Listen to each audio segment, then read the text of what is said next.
นมัตถุรัตนตยสะขอนอบน้อมแด่พระรัตนตรัยด้วยเสียงเก้าเจริญสุขเจริญพรไปยังญาติธรรมเมื่อสุขสุขคนเมื่อนี้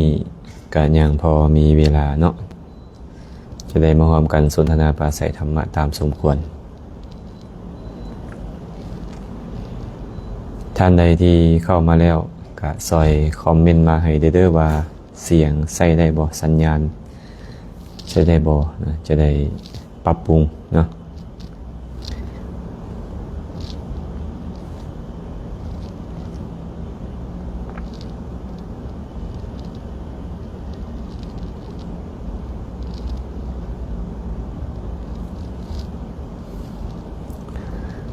น่าจะพอได้ยินเสียงเนาะ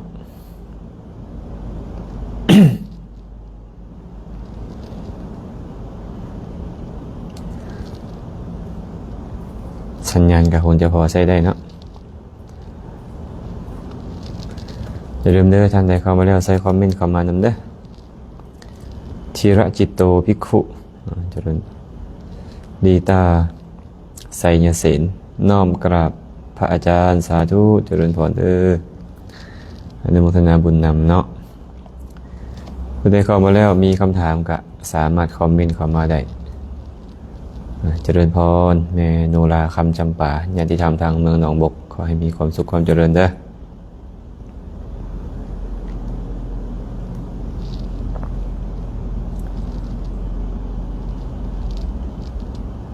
เมื่อนี้วันที่13 เดือน 6นะวันเสาร์น่าจะเป็นวันพักผ่อนของหลายๆคนเนาะเป็นวันพักผ่อนของหลายๆคน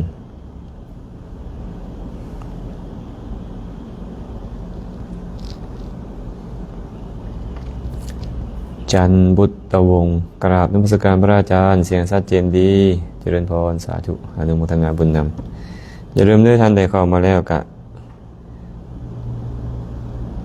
แชร์ไปเป็นธรรมทานนะและมีคำถามอันใดที่คิดว่าจะเป็นประโยชน์ก็สามารถถามเข้ามาได้ร่วมกันสนทนาปราศัยดอนแก้วจันทวงศาสัญญาณดีพระอาจารย์สาธุสายคำแก้วคำพันสาธุนอนนมัสการพระอาจารย์เจริญพรสาธุเด้อพอออกสายคำมื้ออื่นเด้อมื้ออื่นอาจารย์สิลงไปวัดป่าศรีดำดวนเนาะตอนแรงประมาณ7 โมง 8 โมงก็น่าจะฮอดมื้ออื่นสอนอภิธรรม2 บ่ายแล้วก็จะเดินทางกันญาติธรรมสะดวกกันมาร่วมกันฟังธรรมสนทนาธรรมอยู่ที่วัดป่าศรีดำดวนเด้อมื้ออื่นตอนแรงเด้อเมนูลาคือกันเด้อมือสีลงไปนาลินแสนลาดสาธุขน้อยน้อมกราบพระอาจารย์สาธุเด้อโพไซไซเนี่ยวงสาธุสุริยาปากเซโยมเมจอยนมัสการพระอาจารย์สาธุเจริญพรชีวิตบ่แน่นอนน้อมกราบพระอาจารย์แซแล้วเด้อสาธุขอให้มีความสุขความเจริญทุกคนทุกท่านเลยที่เข้ามาแล้วที่ได้อ่านซื้อไปกระจานยังบ่ได้อ่านซื้อกระตามเนาะน้องมิกกี้ซีทันดอนแมวเมแล้วก็แมวกินนาลีสาธุกันน้อยกราบพระอาจารย์เบิ่งจากท่าแขกเสียงได้ดีสาธุนะกัญญาน้อมกราบพระอาจารย์สาธุเสียงได้ยินดีฟังอยู่ทาง USA ที่รัฐมินนิโซตาวะมินนิโซตาโอ้อาตมาอ่านภาษาอังกฤษบ่ค่อยได้สำเร็จนี่เพชรสมัยดาวงน้อมกราบพระอาจารย์สาธุเวียงคำวงพระจันทร์น้อมกราบพระอาจารย์สาธุเจริญพรหมดสุขคนเลยเนาะที่เข้ามาอย่าลืมเด้อเข้ามาแล้วก็แชร์ไปเป็นธรรมทานให้หลายๆคนได้มาร่วมกันสนทนาปราศัยธรรมะเนาะรอถ่ายเวลาอีกน้อยนึงก็จะเริ่มต้นประเด็นแรกวาสนา vs สุนิตาปะน้อมกราบพระอาจารย์เสียงได้ยินดีสาธุนมัสการพระอาจารย์ข้าน้อยติดตามอยู่แชร์ให้ตลอดข้าน้อยสาธุอนุโมทนาเด้อขอบใจเนาะและอนุโมทนานำที่ทุกคนทุกท่านได้ติดตามแล้วก็แชร์ไปเป็นธรรมทานก็ได้บุญนำกันอาตมาก็เป็นผู้ได้บุญเนื่องจากให้ธรรมะในกรณีที่ เป็นผู้ตอบปัญหาญาติโยมผู้แชร์ก็ได้บุญขอให้ธรรมะเป็นทานแชร์ให้คนอื่นได้มาร่วมฟังธรรมสนทนาธรรมนำมาเบิ่งคำถามแรกเลยก่อนเนาะข้าน้อยขอถามเดเป็นแนวทางข้าน้อยสิถามว่าถ้าตีพ่อฆ่าแม่บาปหลายบ่ขอให้พระอาจารย์อธิบายให้ข้าน้อยฟังแหน่เพิ่นถามว่าฆ่าพ่อตีแม่นี่บาปหลายบ่เนาะเพิ่นว่าฆ่าพ่อตีแม่นี่บาปหลายบ่ คันฆ่าพ่อฆ่าแม่ผู้ให้กำเนิดอันนี้แน่นอนและเป็นอนันตริยกรรมอนันตริยกรรมแปลว่ากรรมที่ให้ผลบ่มีระหว่างขั้นหมายความว่าผู้ใดเฮ็ดอนันตริยกรรมต้องตกนรกแน่นอนเนาะอนันตริยกรรมมีอยู่5อย่างเนาะฆ่าแม่ฆ่าพ่อฆ่าพระอรหันต์เฮ็ดเลือดพระพุทธเจ้าให้ห่อและแบ่งแยกสงฆ์แบ่งแยกสงฆ์5อย่างนี้หากผู้ใดผู้หนึ่งเฮ็ดอย่างใดอย่างหนึ่งก็ตามจะเข้าถึงนรกแน่นอนในชาติต่อไปบ่มีอีกอย่างมาขวางคันได้เนาะนี่เอิ้นว่าอนันตริยกรรมฆ่าพ่อฆ่าแม่ฆ่าพ่อฆ่าแม่ก็เลยเป็นอนันตริยกรรมเมื่อเป็นอนันตริยกรรมก็แน่นอนต้องได้รับผลของมันแบบนั้นที่นี่ถ้าหากในพุทธพจน์เนาะอันนี้ขอบอกในพุทธพจน์เด้อในพุทธพจน์นี่พระผู้มีพระเจ้าตรัสคาถาหนึ่งเอาไว้มาตรังปิตรังหันตวาบุคคลฆ่าแม่ฆ่าพ่อเพิ่นว่าราชาโนทเวจะขัตติเยรัตถังสานุจรังหันตวาอนิโคยาติพรามโนแปลว่าจังไดบุคคลใดฆ่าแม่ฆ่าพ่อฆ่าพระราชาผู้เป็นกษัตริย์ทั้งสองฆ่าเวรแค้นพร้อมกับพนักงานเก็บสวยจะเป็นผู้บ่มีทุกข์บ่มีโศกเที่ยวไปเป็นพรามพระพุทธเจ้าใช้พุทธพจน์นี่บอกว่าฆ่าแม่ฆ่าพ่อฆ่ากษัตริย์ผู้เป็นพระราชาทั้งสองนั้นฆ่าเว้นเช่นฆ่าพนักงานเก็บสวยจะเป็นผู้บ่มีทุกข์เที่ยวไปในที่นี้เพิ่นจะหมายถึงพ่อแม่คือกิเลสนะคำว่าฆ่าแม่หมายถึงอย่างไรแม่นี่นะเป็นผู้ให้กำเนิดเฮ็ดเฮาให้เกิดขึ้นมาชั้นใดเพิ่นว่าตัณหาก็เปรียบเสมือนแม่เพราะว่าตัณหานี่นะเฮ็ดให้เฮาเกิดขึ้นมาเนาะเพราะมีตัณหามีความอยากจึงเกิดขึ้นมาฆ่าตัณหานั่นเสียเพิ่นว่าฆ่าพ่อนี่ล่ะพ่อคือมานะเพราะว่าพวกเขาเนี่ยถือเนื้อถือตัวกับเพราะมานะนี่แหละเจ้าฮู้บ่ค่อยเป็นลูกนายพลนี่ลูกนายพันนั่นค่อยเป็นลูกเจ้าแข้งค่อยเป็นลูกรัฐมนตรีนี่รัฐมนตรีนั่นถือเนื้อถือตัวแบบนี้แหละมานะจึงเป็นธรรมที่ควรฆ่าให้ฆ่าพ่อคือมานะฆ่าพระราชาผู้เป็นกษัตริย์ทั้งสองพระราชานี่เนี่ยซี่นำเขาไปทางใดก็ได้เขาเป็นผู้เป็นใหญ่ถ้าหากว่าพระราชาสั่งว่าเฮ็ดนี้ก็ต้องเฮ็ดนั่นก็ต้องเฮ็ดชั้นใดก็ชั้นนั่นเพิ่นว่าไอ้มิจฉาทิฏฐินี่นะความเห็นสุดโต่งความเห็นผิดศาสตร์นี่ตายแล้วก็แล้วศาสตร์หน้าบ่มีหรือว่าจังใดก็เกิดอีกแน่นอนไอ้จังเสียความเห็น2อย่างนี้เรียกว่าสัสสตทิฏฐิและอุเฉททิฏฐิเมื่อมีความเห็นผิดแล้วเฮาก็เฮ็ดตามความเห็นของเฮาฆ่าสัตว์แดลักทรัพย์แดประพฤติผิดในกามเว้าตัวดื่มน้ำเมาเป็นต้นแดบางเทื่อก็เฮ็ดกุศลคุณงามความดีได้ตามทิฏฐินั้นทิฏฐิจึงชื่อว่าเป็นพระราชาเป็นอย่างเจริญทั้งสองเพราะอุเฉททิฏฐิก็สร้างให้เฮ็ดตามมันสัสสตทิฏฐิก็สร้างให้เฮ็ดตามมัน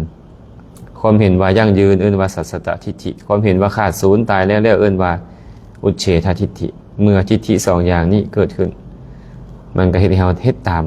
มันจึงเปรียบเหมือนพระราชาฆ่าแว่นแค้นแม่นหยังเป็นแค้นน่ะพร้อมกับพนักงานเก็บสวยแว่นแค้นก็คือตาหูดังลิ้นกายใจนี่แหละพนักงานเก็บสวยก็คือตัณหานันทิความเพลินเนาะพนักงานเก็บสวยนี่มาเก็บสวยตามบ้านตามเมืองตามแว่นแค้นต่างๆชั้นใดไอ้พวกความเพลินตัณหาโลภะต่างๆกิเลสทั้งหลายนี่นะมันก็มาอาศัยตาที่ไปเห็นรูปอาศัยหูฟังเสียงอาศัยดังดมกลิ่นอาศัยลิ้นชิมรสชาติอาศัย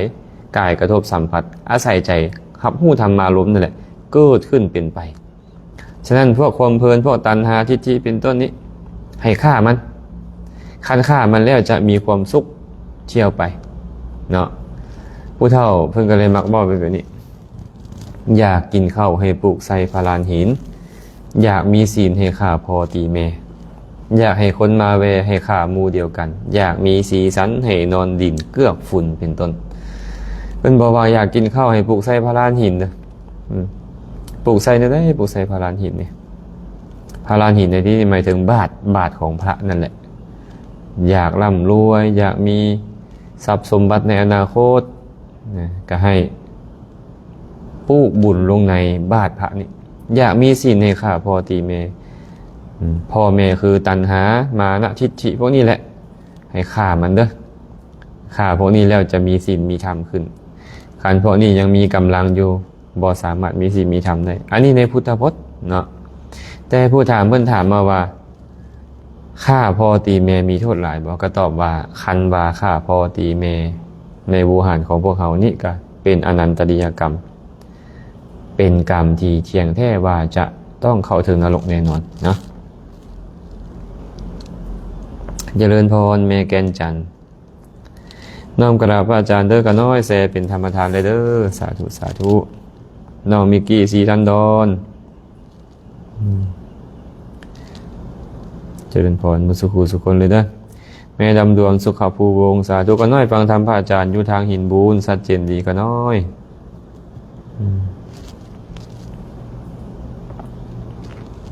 แง่สีวงใสสาธุ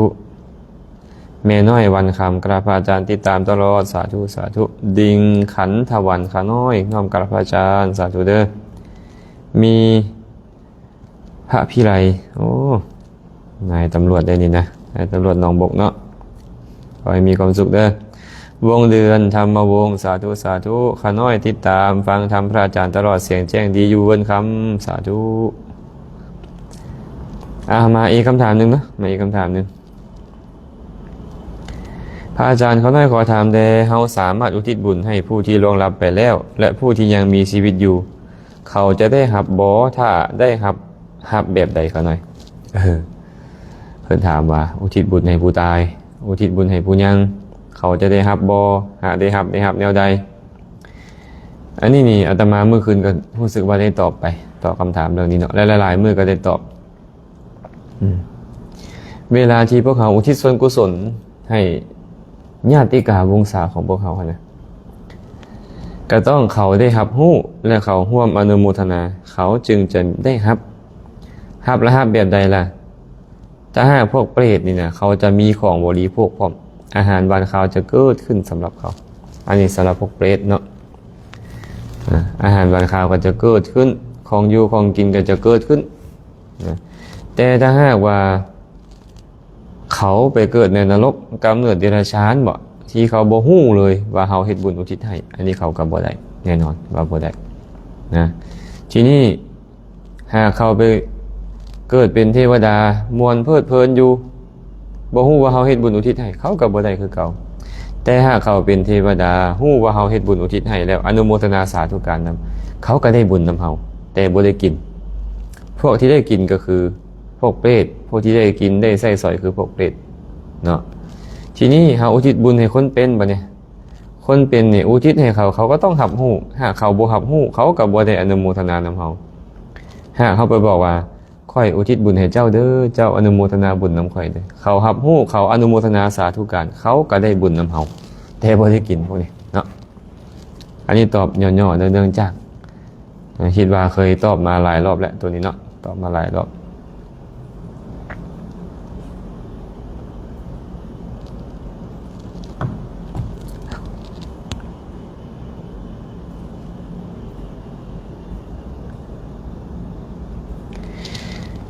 พอกจันนะจันบุตรวงศ์ขอกาดขาน้อยขอถามเป็นอย่างการนั่งสมาธิ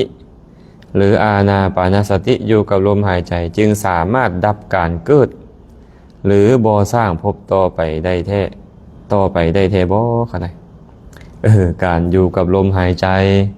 เจริญอานาปานสติการนั่งสมาธิ สามารถดับการเกิดได้หรือบ่หรือว่าบ่สร้างภพต่อไปได้แท้บ่เดี๋ยวนี้พวกเขาต้องทำความเข้าใจก่อนว่าไอ้คำว่าภพนี่มันคืออีหยังจังว่าบ่สร้างภพนี่นะมันบ่สร้างภพนี่บ่สร้างแนวใดมันดับการเกิดแนวใดภพนี่มันมีหลายลักษณะเนาะแต่ภพคือการไปเกิดบนนี่บนหันใช่ไหมตราบใดก็ตามอรหัตตมรรคยังบ่เกิดขึ้นนี่มันยังบ่สามารถดับได้จะเจริญคุณธรรมแบบใดก็ตามเจริญอานาปานสติบ่เจริญฌานอภิญญาได้บ่ก็ยังบ่คันดับได้เถอะยังบ่คันดับได้นะแต่ถ้าหากเขาเว้าถึงภพ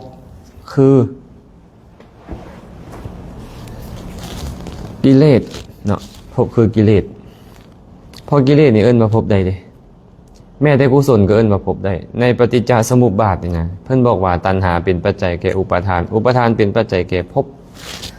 ความอยากความต้องการเป็นปัจจัยให้ยึดถือยึดมั่นห่วงแหนและการยึดมั่นห่วงแหนนี่เป็นปัจจัยให้เฮ็ดบุญบาปบุญบาปนั่นเอิ้นว่าภพเนาะเฮ็ดบุญเฮ็ดบาปเอิ้นว่าภพเอิ้นว่ากรรมมาภพภพคือกรรม เมื่อเจ้ามีกรรมดีกรรมชั่วอยู่มันก็สร้างชาติปะเนี่ยเหตุการณ์เกิดใหม่ให้เกิดขึ้นแต่ถ้าเราไปเจริญอานาปานสติเนาะในขณะที่เราเบิ่งลมหายใจอยู่นะกุศลมันก็เกิดเมื่อกุศลเกิดอกุศลก็เกิดขึ้นบ่ได้อกุศลบ่เกิดขึ้นเอิ้นว่าตัดกรรมมาภพประเภทอกุศลในขณะนั้นเท่านั้นเนาะบ่ได้หมายความว่าไปเจริญอานาปานสติแล้วภพหยุดเมิดเลยบ่แม่นอันนี้เป็นการเข้าใจผิดนะคำว่าดับภพในที่นั้นหมายถึงดับกามมาภพอันเป็นอกุศลนะดับกามมาภพอันเป็นอกุศลกรรมนั้นเพราะว่าในขณะที่เบิ่งลมหายใจเนี่ยสติสัมปชัญญะมันเกิดขึ้นกามวจรภพอันเป็นกุศลเกิดขึ้นกามวจรภพอันเป็นอกุศลกะบ่สามารถเกิดได้ในเมื่อเป็นฉะนั้นก็เลยได้โวหารว่าดับภพที่เป็นอกุศลได้หากเอาโวหารนี้แต่จะดับการเกิดนี่มันดับบ่ได้แค่อานาปานสตินี่บ่สามารถดับการเกิดได้ต้องเจริญจนเป็นปัจจัยให้เจริญวิปัสสนาเห็นความบ่เที่ยงเป็นทุกข์เป็นอนัตตามรรคญาณเกิดขึ้นจึงค่อยสามารถดับภพได้จึงสามารถดับภพได้เนาะโสดาปัตติมรรคเกิดขึ้นจึงค่อยดับภพที่ยาวๆให้เหลือแค่7ชาติเป็นอย่างยิ่งเห็นปะสกทาคามิมรรคเกิดขึ้นดับภพชาติที่เป็น7ชาติให้ย่อลงมาอีกจะมาเกิดในกามวจรอีกเทื่อนึงอนาคามิมรรคเกิดขึ้นแล้วดับภพที่จะเป็นเหตุให้มาเกิดในกามวจรหมดไปเกิดในพรหมโลกเท่านั้นอรหัตตมรรคเกิดขึ้นปุ๊บดับการเกิดเบิดเลยดับภพหมดเลยบ่แม่นไปดับภพแบบอื่นเนาะดับกรรมมาภพในใจนี้เมื่อกรรมมาภพในใจอันเป็นเสื้อให้เกิดนี่มันบ่มีก็คือว่าการเกิดบ่เกิดขึ้นชาติมันก็เลยดับไปนำต้องทำความเข้าใจก่อนเพราะว่าเจ้าของคำถามนี่พระอาจารย์เพิ่นหมายถึงหยังไอ้คำว่าดับการเกิดดับการสร้างภพนี่นะคันว่าภพในปฏิจจสมุปบาทคือบุญและบาปมันยังเกิดขึ้นบ่ล่ะคันเจ้าดับแต่บาปบุญยังเกิดอยู่ก็บุญนั่นแหละพาเจ้าไปในภพที่ดีขึ้นไปในสุคติภพ ก็เท่านั้นเองเนาะมันบ่สามารถดับการเกิดทั้งหมดได้คันพอจันยังฟังอยู่ก็ลองถามมาใหม่เนาะปูนาน้อมกราบพระอาจารย์สาธุสาธุข้าพระอาจารย์สาธุเมพรเจริญพรเด้ออนุโมทนาบุญนำดินดาวข้าวเห็ดหอมเจริญพรสาธุเพชรสมัยเพชรมณีน้อมกราบนมัสการพระอาจารย์สาธุสาธุขาน้อยอมรไสยเสนาข้าบอนุโมทนาสาธุขาน้อยติงจันทภูวงศ์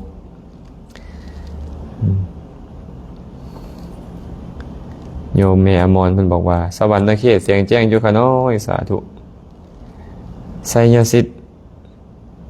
มั่นวงศาสาธุพระอาจารย์กราบพระอาจารย์เจริญพรทองคำแก้วมณีวงศ์โยมแม่ทองไหลไสยวงศาน้อมกราบนมัสการพระอาจารย์ขะน้อยอนุโมทนาสาธุนำพระอาจารย์เจริญพรเด้อญาติธรรมทางอเมริกาเนาะญาติธรรมทางอเมริกายางจันทขีอาจสนาวงศ์ก็น้อมกราบพระอาจารย์ติดตามสู่มือทุกเสียงชัดเจนเด้อขะน้อยปิกอรวรรณสาธุสาธุบันมอกเพียงสวัสดิ์น้อมกราบพระอาจารย์อนุโมทนาบุญนำมือสุขสุคนเด้อแม่บุญมีบัวลำพันธ์น้อมกราบพระอาจารย์สาธุมาต่ออีกคำถามหนึ่งนะกราบนมัสการพระอาจารย์ครับผมขอโอกาสถามเทวดาสามารถอาศัยอยู่ในต้นหญ้าได้ไหมครับถ้าเราเหยียบหญ้าจะทำให้เราเหยียบเทวดาเหล่านั้นไหมและจะมีโทษอะไรแก่คนที่เหยียบไหมกราบขอบพระคุณในความเมตตาครับผมก็ขอตอบเป็นภาษาไทยให้กันแล้วกันเนาะเนื่องจากญาติธรรมทางฝั่งไทยถามมาว่าเทวดาเนี่ยเกิดในต้นหญ้าได้ไหมและหากบุคคลไปเหยียบต้นหญ้าจะเหยียบได้เทวดาไหมจะมีโทษอะไรหรือเปล่าเทวดามีหลายประเภทนะภูมิเทวดาก็มีรุกขเทวดาก็มีอากาสเทวดาก็มีเนาะภูมิเทวดาก็เทวดาอยู่ตามภาคพื้นดินรุกขเทวดาก็เทวดาอยู่ตามต้นไม้ตามกอไม้เป็นต้นส่วนอากาสเทวดาก็เทวดาที่มีวิมานอยู่กลางอากาศแล้วก็พวกเทวดาชั้นจาตุมเป็นต้นมีหลายประเภทมีชาดกเรื่องหนึ่งนะที่พระสัมมาสัมพุทธเจ้าตรัสไว้ในคุตตกนิกายชาดกมีเทวดาสองสหายเทวดาตนหนึ่งนั้นเป็นเทวดาที่มีศักย์ใหญ่อาศัยอยู่ต้นไม้มิ่งมงคลของเมืองหนึ่งนะพระราชาทรงแต่งตั้งต้นไม้ต้นนี้เป็นต้นไม้เมืองมงคลประจำเมืองนะทุกปีเขาก็จะมีการเส้นสวงบูชาที่ต้นไม้ต้นนี้เขาเรียกว่าต้นรุจานะทีนี้ก็มีสหายซึ่งเป็นพระโพธิสัตว์พระพุทธเจ้าของเราเนี่ยอดีตชาติของพระองค์เป็นพระโพธิสัตว์ยังสร้างบารมีอยู่พระองค์ก็ไปเป็นเทวดาที่ก่อหญ้าคานะไปเป็นเทวดาที่ก่อหญ้าคาอยู่มาวันหนึ่งปราสาทของพระราชาเสาเดียวมันพังลงอำมาตย์ทั้งหลายก็ไปแจ้งแก่พระราชาว่าข้าแต่มหาราชปราสาทเสาเดียวของพระองค์เนี่ยมันพังแล้วมันเริ่มทรุดโทรมเริ่มพังแล้วขอพระองค์จงให้หาต้นไม้ใหญ่มาซ่อมแซมปราสาทนั้นเถิดเพราะปราสาทหลังนี้มันต้องใช้เสาไม้ที่ใหญ่มากจึงจะรับปราสาทได้พระราชาก็รับสั่งให้พวกอมาตย์ว่าจงไปหาต้นไม้มาซ่อมแซมเดี๋ยวนี้พวกอมาตย์ก็ไปตรวจดูตามป่าตามชนบทต่างๆมันไม่เห็นต้นไม้ที่ใหญ่พอที่จะนำมาเป็นเสาปราสาทได้เห็นก็มีแต่ต้นไม้รุจาต้นไม้มงคลประจำเมืองนี่แหละก็เลยไปแจ้งแก่พระราชาว่าข้าแต่มหาราชต้นไม้ไม่มีที่อื่นเลยไม่มีในที่อื่นเลยมีแต่ต้นไม้ประจำเมืองที่เป็นต้นไม้มิ่งมงคลนี่แหละพระราชาก็เลยรับสั่งว่าถ้าอย่างนั้นพวกท่านจงตัดต้นไม้นั้นเสียนำมาซ่อมปราสาทเราจะแต่งตั้งต้นไม้ใหม่ให้เป็นต้นไม้มงคลประจำเมืองพระราชาก็รับสั่งให้ตัดเทวดาก็กลัวอยู่เดชของพระราชานี่ก็ไม่ธรรมดาเหมือนกันนะเทวดาก็ไม่สามารถทำอะไรได้เพราะเขามีธรรมของพวกรุกขเทวดาอยู่หากรุกขเทวดาตนไหนเนี่ยไปทำร้ายผู้คนก็จะถูกท้าวสักกะเทวราชลงโทษจะถูกเทวดาทั้งหลายนี่ประณามลงโทษเขาจะมีธรรมของเขาอยู่เดี๋ยวอาตมาจะพูดให้ฟังทีหลังนะทีนี้พวกอมาตย์ก็เตรียมขวานเตรียมเลื่อยเตรียมมีดเตรียมพระต่างๆแหละเตรียมจะไปตัดต้นไม้ใหญ่ต้นนั้นเท วดาประจำต้นไม้รุจาก็ร้องไห้เสียใจต้นไม้อันเป็นวิมานของเราจะพินาศแล้วเนาะเพราะต้นไม้มันเสียหายเนี่ยวิมานของเทวดาก็จะเสียหายตามไปด้วยแกก็เลยเสียใจไปขอให้เทวดาตนอื่นๆช่วยเหลือเขาก็ช่วยไม่ได้ทีนี้วันนั้นเองเทวดาประจำกอหญ้าคาก็มาหาเห็นเพื่อนของตนเองเนี่ยมีความโศกเศร้าเสียใจร้องไห้อยู่ก็เลยถามว่าสหายท่านเป็นอะไรเนาะทำไมถึงร้องไห้เสียใจอยู่ที่นี่เทวดาประจำต้นไม้รู้จาก็เลยบอกว่าท่านผู้เจริญท่านผู้นิรทุกข์ตอนนี้ต้นไม้รุจาต้นไม้ใหญ่นี้อันเป็นที่อยู่ของเราเนี่ยกำลังจะถูกพระราชารับสั่งให้อำมาตย์ตัดโค่นไปแล้วเราจะไม่มีที่อยู่แล้วว่างั้นเทวดาที่เป็นพระโพธิสัตว์ก็มีปัญญานะมีปัญญาก็เลยบอกว่าสหายท่านไม่ต้องกลัวหรอกเดี๋ยวเราจะจัดการแทนพอรุ่งเช้ามาพวกอำมาตย์ก็ถืออุปกรณ์ต่างๆที่จะมาตัดต้นไม้เทวดาที่เป็นพระโพธิสัตว์เนี่ยก็เลยอธิษฐานแปลงกายเป็นกิ้งก่านะแปลงกายเป็นกิ้งก่าตัวใหญ่เลยวิ่งนำหน้าพวกอำมาตย์เหล่านั้นวิ่งไปแล้วก็เข้าไปที่โคนต้นไม้แล้วก็ไปโผล่ออกด้านบนของต้นไม้พวกอำมาตย์พวกราชบริพารเนี่ยเห็นอาการนั้นก็คิดในใจว่าโอ้ต้นไม้ต้นนี้มันเป็นต้นไม้ที่มีโพรงเป็นต้นไม้ที่มีโพรงข้างในมันใช้เป็นเสาไม่ได้ใช้เป็นเสาปราสาทไม่ได้เมื่อวานเราก็ไม่ได้ตรวจตาดูให้ดีเนาะว่าต้นไม้นี่มันเป็นโพรงข้างในสุดท้ายแล้วพวกอำมาตย์ก็เลิกยกเลิกการตัดต้นไม้ต้นนั้นก็ไปแจ้งกับพระราชาแล้วก็ไปตัดต้นไม้ที่อื่นฉะนั้นเนี่ยเราจะเห็นได้ว่าการที่บุคคลผู้เป็นมิตรเป็นสหายกันเนี่ย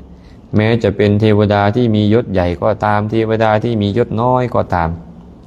เวลามีเรื่องราวคับขันมาเนี่ยก็สามารถช่วยเหลือเกื้อกูลกันได้ฉะนั้นเวลาเราคบคนเนาะเขาจะเป็นคน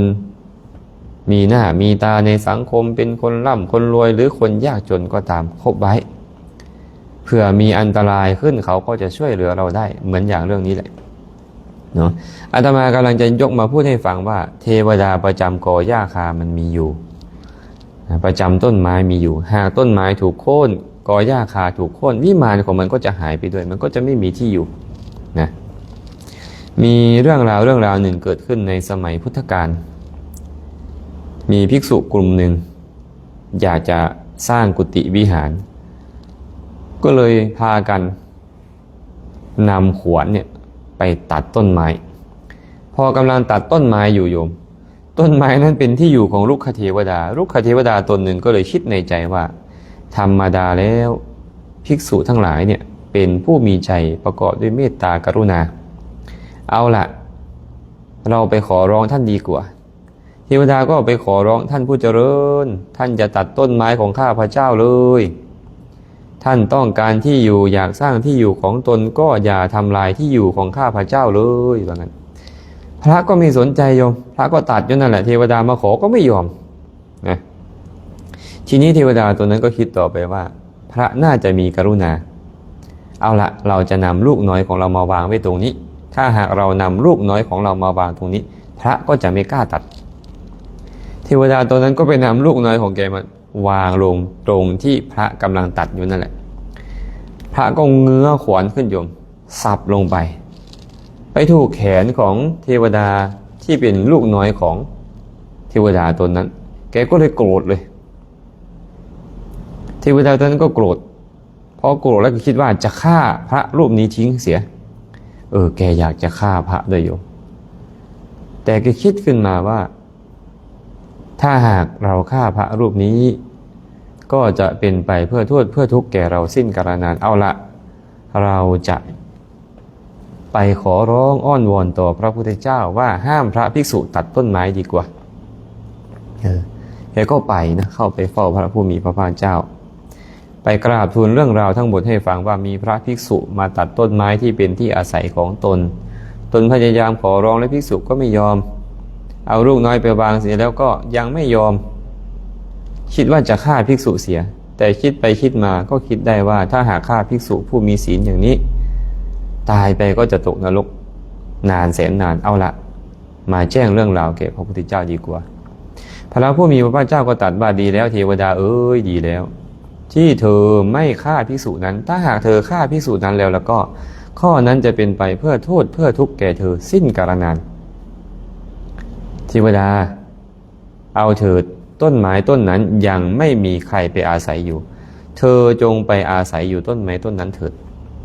เทวดาก็ได้โอกาสไปอาศัยอยู่ต้นไม้ต้นนั้นไปแล้วก็ปรารภเรื่องนั้นแหละเป็นเหตุนะจัดห้ามภิกษุว่าไม่ให้ภิกษุเนี่ยภาคของเขียว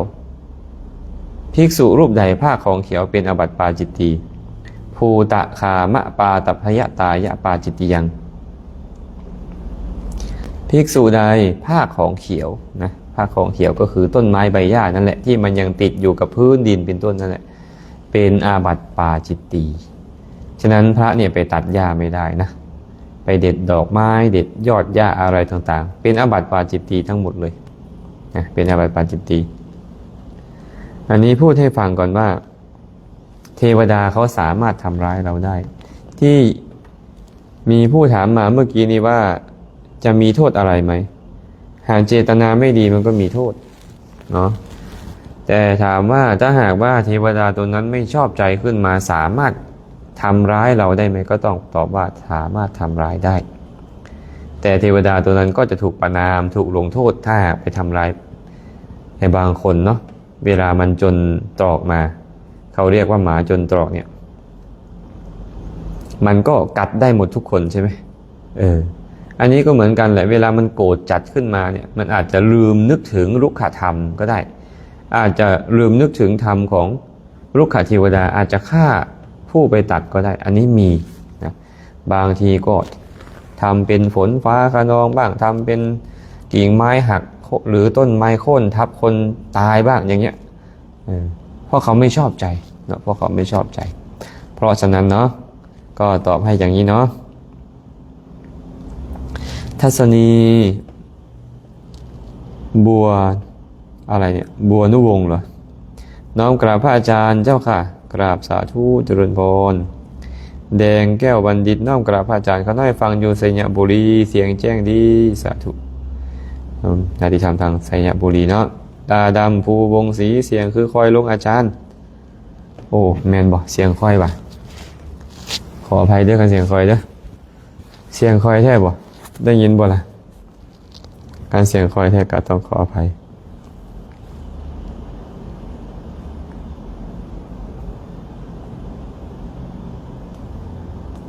ได้ยินบ่หรือว่าแบตหมดวะคือว่ายังมีอยู่ได้ยินอยู่บ่เนาะ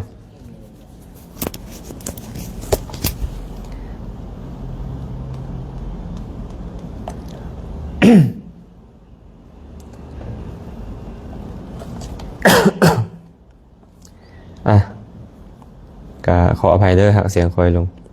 วีรพรห้วนจันทร์น้อมกราบอนุโมทนาสาธุบุญในธรรมที่อาจารย์เมตตาอนุเคราะห์สาธุเจริญพรเด้อนิสรพิลาบุญคุ้มน้อมกราบพระอาจารย์สาธุ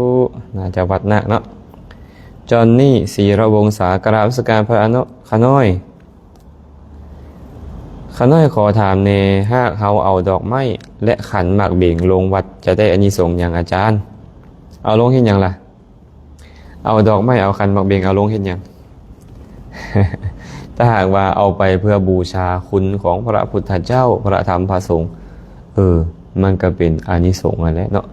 การบูชาพระพุทธพระธรรมพระสงฆ์การบูชาพระรัตนตรัยด้วยสิ่งใดสิ่งหนึ่งกะมีอานิสงส์นับประมาณบ่ได้หากเอาลงไปวางซื่อๆประดับให้งามซื่อๆมันได้บุญก็น้อยหลายแต่ถ้าหากว่าเอาไปประดับประดาเพื่อบูชาคุณของพระสัมมาสัมพุทธเจ้าและเฮ็ดให้งามพร้อมก็แน่นอนแหละอานิสงส์นับประมาณบ่ได้เลยนะตอบให้ไว้นี่เด้อ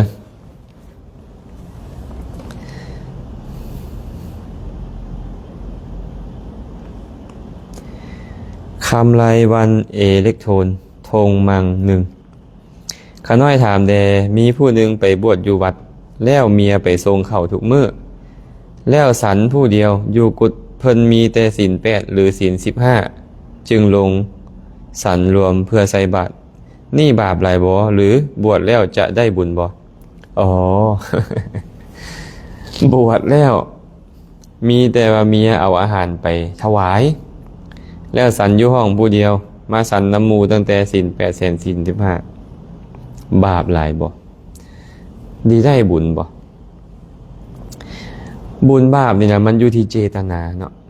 หากเจตนาดีก็เอิ้นว่าบุญเจตนาบ่ดีก็เอิ้นว่าบาปบ่ได้แม่นว่าบ่มาสันเข้าแล้วเป็นบาปมันก็บ่แม่นจังซั่นเด้บ่บิณฑบาตแล้วเป็นบาปมันก็บ่แม่นจังซั่นเนาะฉะนั้นการที่ฉันอยู่ใส่ก็ตามก็ยังบ่แม่นความผิดอีหยังอยู่แต่ถ้าหากว่าในวัดนั้นมีระเบียบมีกติกากันว่าให้มาฉันรวมกันเด้อเพื่อให้ญาติโยมได้โอกาสกราบไหว้ให้ญาติโยมได้ถวายอาหารเป็นต้นอันนี้ก็ควรมาเนาะควรมานำกันสมัครสมานสามัคคีกันนะแต่การฉันเนี่ยบ่ได้จำเป็นต้องฉันอยู่ศาลาได้ฉันอยู่บนใดก็ได้ฉันอยู่กุฏิก็ได้ฉันอยู่ใต้ห่มไม้ก็ได้ฉันบนใดก็ได้บ่ได้ผิดหยังเนาะบาปหลายบ่ล่ะคันสันซื่อๆกันยังบ่บาปแต่หากคิดบ่ดีเว้าบ่ดีเฮ็ดบ่ดีก็บาปนะเนาะอันนี้บอกไว้ก่อนว่าบ่ได้เป็นบาปเพราะการสันอยู่บนใดบนหนึ่งแต่หากสันแบบบ่มีสติสัมปชัญญะสันอยู่ใส่ก็บาปสันอยู่ศาลาแล้วก็บาปสันอยู่กุฏิก็บาปเพราะว่าเจตนาบ่ดีขาดสติสัมปชัญญะเอิ้นว่าเป็นบาปนะนาเดียใส่ยาเลิศข้าบสาธุอาจารย์ก็น้อยขออนุโมทนาบุญนำเด้อสาธุเกศรสวรรค์สังสินชัยนมัสการพระคุณเจ้าน้อมรับฟังธรรมเจ้าข้า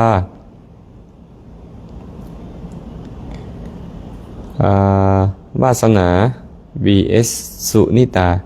นมัสการพระอาจารย์ข้าน้อยขอถามแด่ผู้ที่ตายไปแล้วได้10 ปลายแล้วจะฮู้จังใดว่าเพิ่นไปเกิดหรือยัง10 ปลายนี่10 ปลายยัง10 ปลายปี10 ปลายเดือนหรือ10 ปลายมื้อ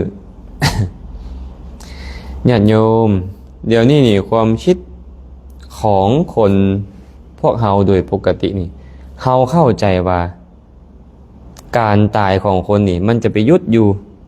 เป็นวิญญาณล่องลอยแล้วโดนๆจังไปเกิดเฮาคิดแบบนี้เดี๋ยวนี้แต่ความเป็นจริงแล้วบ่เป็นแบบนั้นตายปุ๊บเกิดปั๊บเหมือนหลับแล้วตื่นจื่อบ่ตายปุ๊บเกิดปั๊บเหมือนหลับแล้วตื่นคนเฮานี่บ่มีดอกตายแล้วเป็นวิญญาณล่องลอยหั่นน่ะไปเกิดแล้วต่างแต่ว่าเขาเกิดเป็นหยังเขาเกิดเป็นมนุษย์บ่เกิดเป็นเทวดาบ่เกิดเป็นสัตว์นรกบ่เกิดเป็นสัตว์เดรัจฉานบ่หรือว่าเกิดเป็นเปรตเกิดเป็นอสุรกายเกิดเป็นยักษ์อันนี้แล้วแต่ต้องมีการเกิดแน่นอนเนาะบ่มีเด้ออันตายไปแล้วเป็นวิญญาณล่องลอยถ้าให้พี่น้องเฮ็ดบุญหาจังไปเกิดไปขานบ่มีนะไปเกิดแล้วแต่เกิดเป็นหยังโชคดีไปเกิดเป็นเทวดากันไปเกิดแต่มื้อตายพุ่นแหละตายปุ๊บเกิดปั๊บแล้วโชคดีไปเกิดในท้องแม่ท้องผู้เป็นแม่เขาเป็นมนุษย์ตายไปเกิดในท้องแม่ก็ไปเกิดแต่มื้อตายพุ่นแหละเนาะหากตายไปเกิดในนรกก็ไปเกิดในนรกแต่มื้อตายพุ่นหากตายไปเกิดเป็นสัตว์เดรัจฉานก็ตายไปเกิดเป็นสัตว์เดรัจฉานแต่มื้อตายพุ่นตายไปเกิดเป็นเปรตเป็นอสุรกายก็ไปเป็นแต่มื้อตายพุ่นแต่บางทีเนาะตายไปแล้วไปเกิดเป็นเพรตไปเกิดเป็นอสุรกายมันทุกข์ทรมานอยู่นี่นะเมื่อทุกข์ทรมานอยู่กับมีความประสงค์อยากจะพ้นจากทุกข์นั้นก็เลยต้องการบุญกุศลจากผู้อยู่ทางโลกมนุษย์นี้ให้ทานและอุทิศส่วนกุศลให้อันจะเป็นปัจจัยให้เขาได้บริโภคสิ่งที่ดีขึ้นและเป็นปัจจัยแก่การเข้าถึงสุคติโลกสวรรค์อันนี้เป็นไปได้อย่าไปเว้าได้ว่ายังบ่เกิดแล้วไปเกิดเป็นเพศ เกิดเป็นอสุรกายมีการเกิดเหี่ยมห้อยเนาะมีการเกิดเหี่ยมห้อยนะเพราะฉะนั้นตายตอนใดเกิดตอนนั้นต่างแต่ว่าไปเกิดเป็นอย่างและถามว่าเขาจะฮู้ได้จังไดว่าผู้ที่ตายไปเกิดแล้วกันยังว่าตายแล้วเกิดเลยแต่จะเกิดเป็นอย่าง เท่านั้นเขาก็บ่สามารถไปฮู้ได้ว่าเขาเกิดเป็นอย่างหน้าที่ของพวกเขาจึงต้องเฮ็ดหน้าที่เฮ็ดบุญแล้วอุทิศส่วนกุศลให้หากเขาไปอยู่ในภพภูมิที่รับฮู้ได้อนุโมทนาสาธุการได้เขาก็จะได้บุญจากเขาคันตกทุกข์อยู่ก็จะพ้นจากทุกข์สุขอยู่แล้วก็จะสุขยิ่งขึ้นไปเนาะเขาฮู้บ่ได้เนาะเขาฮู้บ่ได้มันอยู่ที่ใจน้อมกราบอนุโมทนาสาธุบุญพระอาจารย์สาธุทับตาแก้วกราบนมัสการค่ะพระอาจารย์โยมแม่ทับกราบนมัสการพระอาจารย์โยมแม่ทับฟังจากฝั่งไทยเจ้าค่ะเจริญพรสุดาวันสร้อยสุวรรณน้อมกราบนมัสการพระอาจารย์ด้วยความเคารพอย่างสูงกราบสาธุสาธุขน้อยสาธุเด้ออยากติดตามเมื่อสุกคนเลยแม่ออกปานนี่มานปานนี่ใส่ยาวงน้อมกราบนมัสการพระอาจารย์ฟังอยู่เซโนเสียงสัตย์เจนดีขน้อยสาธุเด้อจินตนาแสงคำยองน้อมกราบสาธุขน้อยแสเป็นธรรมทานแล้วอะตอมยังไม่ออกตอมญาติธรรมทางห้วยกะวะเมืองหินบุญเนาะน้อมกราบนมัสการพระอาจารย์ขน้อยขอให้มีความสุขความเจริญเด้อแม่ดำมณีคำสาธุกราบพระอาจารย์อยู่ทางหินบุญได้ฟังชัดเจนดีค่ะน้อยโอ้เป็น FC วัดปานาขามไม่นอนนี่เนาะพรหมณีรัตนรังสีน้อมกราบนมัสการพระอาจารย์ค่ะน้อยขออนุโมทนาบุญนำเด้อค่ะน้อยแชร์ให้อะไรเด้อสาธุอนุโมทนาบุญนำมือทุกคนมาต่ออีกจากคำถามหนึ่งกันแล้วกันนะนมัสการขน้อยต้นกำเนิดของพญานาคขอถามต้นกำเนิดของพญานาคเห็นคนมักศรัทธาพญานาค เป็นถามต้นกำเนิดพญานาคเห็นคนมักเห็นคนศรัทธาพญานาคเป็นว่าต้นกำเนิดของพญานาคนี่เป็นแนวใดคันตอบว่าบ่ฮู้ได้บ่นี่นะพอบ่ฮู้แท้เนาะแต่ว่านาคอันนั้นคืออย่างนาคก็คืองูอ่ะนะถามว่าต้นกำเนิดมันมาแต่ไสอันนี้เขาว่าบ่ได้เนาะต้นกำเนิดมาแต่ไสหั่นนะมันก็มาแต่ดึกดำบรรพ์พุ่นแหละหลังจากมีการเกาะกลุ่มกันโลกนี่เกิดขึ้นก็มีคนมาอาศัยอยู่เมื่อมีคนมาอาศัยอยู่กรรมก็จัดสรรให้คนที่มีบาปเนี่ยตายแล้วมาเกิดเป็นสัตว์เดรัจฉานตายแล้วมาเกิดเป็นเปรตเป็นอสุรกายอยู่ในโลกนี่แหละมันก็มีมาตั้งแต่ดึกดำบรรพ์นั่นแหละจะให้บอกว่าเกิดมาตอนนี้เกิดมาตอนนั้นอันนี้ตอบว่าบ่ฮู้บ่ได้แต่ว่ามันมีมาโดนนานแล้วพญานาคก็คืองูก็คือพญานาคอาตมาก็เลยเล่าให้ญาติโยมฟังประจำมีงูตัวนึงเนาะเราได้ฟังธรรมในสมัยพุทธกาลไปฟังธรรมแล้วโอ้ยอยากบวชก็เลยไปขอบวชแล้วก็ปลอมตัวเป็นมนุษย์แล้วก็ไปขอบวชพระภิกษุทั้งหลายบ่ฮู้ว่าเราเป็นพญานาคก็ให้เราบวชแต่ว่าพญานาคนี่นะมันจะเป็นรูปหางของนาค5เวลาใดๆล่ะเวลาตอนมันเกิดมันจะเป็นงูเวลาตอนมันลอกคราบมันก็จะเป็นงูเวลาตอนมันตายมันก็จะเป็นงูเวลาตอนที่มันรับมันก็จะเป็นงูเวลามันเสพเมถุนธรรมคือสืบพันธุ์กับนาคนำกันมันก็จะเป็นงูคือเก่าทีนี้หลังจากมานพงูนี่นะเอิ้นมานพนาคนี่นะบวชแล้วเราก็บ่ยอมนอนเด้คันรับละหมู่จะเห็นว่าตัวเองเป็นงูดิก็ปล่อยให้หมู่นอนไปก่อนพอฮอดตี 1 ตี 2แล้วหมู่ก็ลุกขึ้นมาป่าลบความเพียรเดินจงกรมนั่งสมาธิตัวเองจะค่อยหลับเราก็เฮ็ดแบบนี้บัดนี้อยู่มามื้อนึงหมู่ก็ลุกขึ้นมาตี 1 ตี 2ลุกขึ้นมาไปป่าลบความเพียรเดินจงกรมนั่งสมาธิตัวเองก็ได้โอกาสแล้วหมู่คือสิบ่กลับมาแล้วแหละนอนพอแต่นอนหลับปุ๊บเราก็กลายเป็นตัวงูขึ้นแต่ว่าพระหมู่นะลืมเครื่องก็เลยกลับเข้ามาเปิดประตูห้องออกเห็นงูกองเต็มห้องเลย ตกใจห้องขึ้นเสียงดังเลยพอห้องขึ้นเสียงดังพวกภิกขุผู้ปรารภความเพียรอยู่แถวใกล้นั่นกำหุ้มกันมาเบิ่งเห็นงูนอนคดอยู่ก็เลยสอบถามมาเรื่องราวเป็นยังไงงูตัวนั้นก็บอกว่าโอ้ยข้าน้อยเป็นนาคข้าน้อยเป็นนาคฟังธรรมเลยอยากบวชก็เลยมาขอบวชว่าซั่นภิกขุทั้งหลายก็แจ้งเรื่องนั้นให้พระพุทธเจ้ารับทราบพระองค์ก็ถามว่าเป็นแนวใดมาแนวใดแล้วก็เว้าให้ฟังพระพุทธเจ้าก็บอกว่าการเจริญงอกงามของพวกเจ้าบ่มีพวกเจ้าเป็นเดรัจฉานนะครับเดรัจฉานบวชกับบ่งอกงามในธรรมวินัยนี้เพิ่นว่าก็เลยตัดห้ามเลยห้ามบ่ให้บวชเนาะห้ามเดรัจฉานบวชคำว่าเดรัจฉานนี่บ่แม่นสัตว์เลยคำว่าเดรัจฉานนี่หมายถึงผู้ที่มีเพศเหมือนมนุษย์สามารถแปลงกายเหมือนมนุษย์ได้เทวดาก็บวชบ่ได้พวกยักษ์พวกเปรตพวกหยังบวชบ่ได้ทั้งหมดเลยจัดเข้าในเดรัจฉานนี้ห้ามบวชโดยอาศัยการปรารภพญานาคมาบวชถามว่าพญานาคมีมาจากไหนก็มีมาเดี๋ยวนี้แหละนะและมีพญานาคตัวนึงตอนพระพุทธเจ้าตรัสรู้ใหม่ๆนะเราชื่อว่ามุจรินนาคราชพระพุทธเจ้านั่งสมาธิอยู่แล้วกลับมากลางแผ่พังผ่านอยู่เหนือเสียนพระพุทธเจ้ากางห่มให้บ่ให้แดดบ่ให้ฝนมาถึงพระพุทธเจ้าก็มีละนาคก็คืองูนั่นแหละและในสมัยพุทธกาลนั่นแหละช่วงหนึ่งที่เข้ายากหมากแพงช่วงเวลาที่เข้ายากหมากแพงนั่นแหละกะชาวบ้านก็ฆ่างูมากินพระภิกขุองค์หนึ่งก็ไปบิณฑบาตชาวบ้านก็เอางูน่ะไปใส่บาตรเอาสิ้นงูใส่บาตรพระกะฮับมาแล้วก็ฉันสิ้นงูชาวบ้านเราอื่นเห็นกะตำนิติเตียนว่าพระเป็นยังคือกินสิ้นงูนี่เป็นสัตว์สั้นตำนะเป็นของบ่สะอาดเป็นยังคือกินพญานาคตัวหนึ่งชื่อว่าสุปัสสนาคราชก็เลยเข้าไปเฝ้าพระพุทธเจ้าคือกันไปกราบทูลพระพุทธเจ้าว่าข้าแต่พระองค์ผู้เจริญนาคที่เป็นมิจฉาทิฏฐิที่ซัวให้ก็มีอยู่หากว่านาคเขาเห็นว่าพระภิกขุกินสิ้นงูนี่นะเขาจะฆ่าภิกขุทั้งหลายได้เบียดเบียนภิกขุทั้งหลายได้ขอพระผู้มีพระภาคเจ้าจงห้ามพระภิกขุบ่ให้กินสิ้นงูเถิดกันหน่อย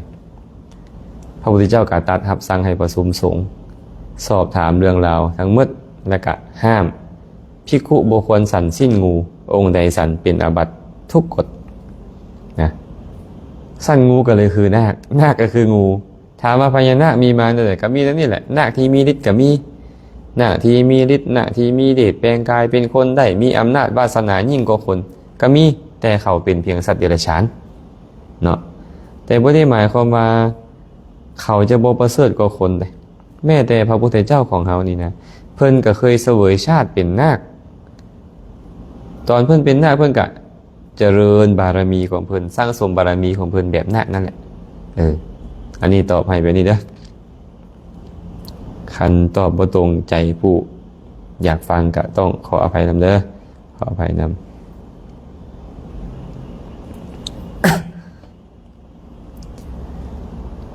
วิภาพรโอดมีกราบนมัสการพระอาจารย์สาธุแม่สุขเพลงศรีรัตนะสาธุเด้อแม่บัวพาหารชนะข้าน้อยขอถามแน่ตายตอนกับทุกเวทนามันเกิดอยู่ไสแม่นอย่างนอกบ่นี่ตายตอนกับทุกขเวทนามันเกิดอยู่ไสผู้ใดเข้าใจคำถามเพิ่นถามมาตายตอนกับทุกขเวทนามันเกิดอยู่ไสอันนี้อาตมาขอเดาเด้อ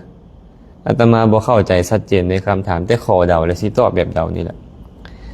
เพิ่นถามว่าหากตายตอนมีทุกขเวทนาจะไปเกิดอยู่ไสอันนี้อาตมาเดาว่าคำถามน่าจะถามแบบนี้ตอบว่าบ่แน่นอนเนาะถึงแม้เจ้าจะประกอบด้วยทุกขเวทนาก็ตามหากเจ้ามีสติสัมปชัญญะอยู่ตอนที่เจ้าเจ็บปวดทรมานตอนใกล้ตายนะ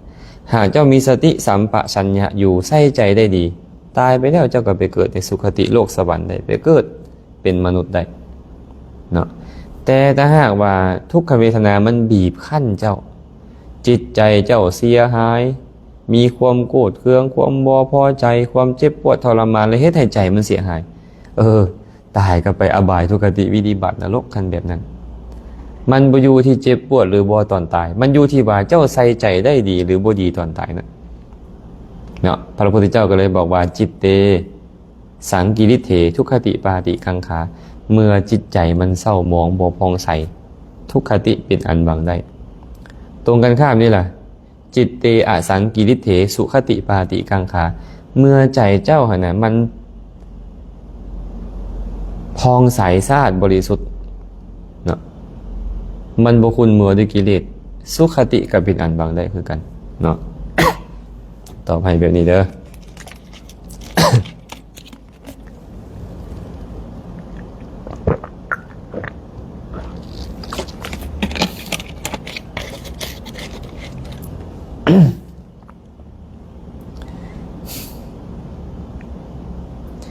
วุฒิไสขันธ์รักษาพระอาจารย์วัดปานาขามอยู่เมืองอย่าง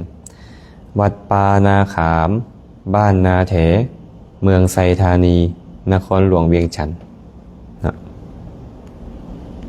ด็อกเตอร์คำไพจิตตราชสาธุสาธุเจริญพรเด้อก้องนภาจันดีสาธุเมตู้ตุกตาหอมสมบัติน้อมกราบนมัสการพระอาจารย์ข้าน้อยฟังอยู่บ้านนาดงเมืองสองคอนแข่งสวรรค์เขตเสียงสัตจินดีเด้อข้าน้อยสาธุแก้วอุดมพางทองสาธุมาต่ออีกคำถามหนึ่งน้องแตงโมเมสลัดเนาะมืออื่นเด้อเมสลัดอาจารย์สิลงไปวัดป่าสีดำดวน ตอนแรงผู้ใดอยู่ใกล้ก็มาฟังธรรมสนทนาธรรมเด้อน้อมกราบนมัสการพระอาจารย์มื้อนี้ข้าน้อยฟังธรรมพระอาจารย์อยู่ห้านอาหารส่วนอย่างเสียงชัดเจนดีเด้อพระอาจารย์สิได้ลงมาวัดป่าสีดำดวนบ่มื้ออื่นข้าน้อยเพื่อจะได้กะเกียมอาหารข้าน้อยไปประมาณ 7 โมงปลาย 8 โมงพุ่นแหละฮอดเนาะขันญาติธรรมสิไปรักษาศีลอุโบสถก็ไปเด้อก็ไปแล้วก็ไปฟังธรรมสนทนาธรรมน้อยไสยราชน้อมกราบอนุโมทนาบุญสาธุหอมคำวิไลสาธุหับฟังอยู่หลักสาวเสียงแจ้งดีค่ะน้อยสาธุเด้อญาติธรรมทางหลักสาวหลวงราชน้อมกราบนมัสการพระอาจารย์สาธุคำดีวงดาราโยมเมคำดีญาติธรรมเมืองปากลายเนาะน้อมกราบพระอาจารย์ด้วยความเคารพสาธุเจริญพรอนุโมทนาบุญนำ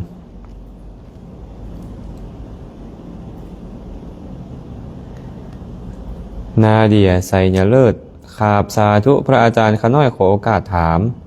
การทีเพิ่นนี่เขียนหนังสือมักตกได้นี่เดี๋ยวบีอาตมาเดาเด้อการที่เฮา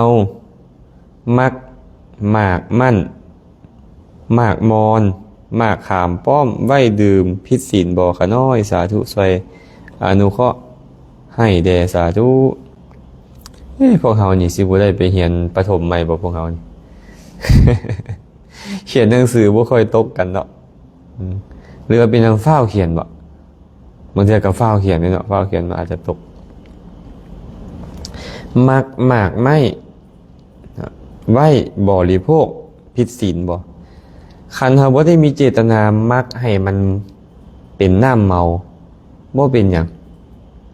บ่เป็นหยังก็เป็นยามันเป็นยารักษาโรคพระสงฆ์สามเณรกฉันได้เอามาขามป้อมมาอย่างมามักใส่น้ำตาลใส่น้ำผึ้งเนาะดนๆไปมันก็จะมีกลิ่น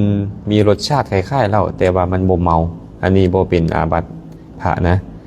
ญาติโยมก็บ่ผิดศีลจอนนี่ศิราวงศากราบนมัสการพระอาจารย์ฟังอาจารย์ทุกมื้อสาธุอนุโมทนาทัดไทยอะไรสดสปปลาวนมัสการพระอาจารย์สาธุเด้อแบบไหนที่เธอรักสื่อเฟซนี่เนาะแบบใดก็มีได้นี่สาธุนิชาน้อยน้อมกราบพระอาจารย์อนุโมทนาบุญนำแด่เถิดมาต่อเนาะมาต่ออีกคำถามหนึ่ง น้อมกราบพระอาจารย์ขอโอกาสถามคำถามมีอยู่ว่าข้าน้อยถือศีลแต่ผัวไปหาปลามาข้าน้อยกินน้ำเป็นบาปบ่ข้าน้อย